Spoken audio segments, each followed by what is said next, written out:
ज्ञानोबारायांची जयंती, ज्ञानोबारायांची अवताराची तिथी ही कोणती आहे? श्रावण वद्य अष्टमी, रात्री 12 वाजता ज्ञानोबारायांचा अवतार झाला. मध्यरात्री ज्ञानोबारायांचा अवतार झाला. कधी झाला? श्रावण वद्य अष्टमी. श्रावण वद्य अष्टमीला आपण अजून काय साजरं करतो?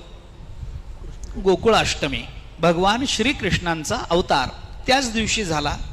ज्ञानोबाराय त्यांचेच अवतार आहेत, त्याच दिवशी तेही अवताराला आले. दोघांचाही अवतार दिन एकच आहे.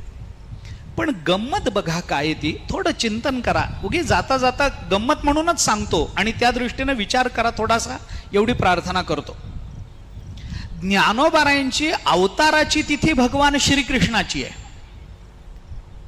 पण एवढं भगवान श्रीकृष्ण आणि ज्ञानोबारायांचं साधर्म्य सोडलं तर पुढच्या ज्ञानोबारायांच्या चरित्राचं साधर्म्य मात्र रामचंद्र प्रभूंच्या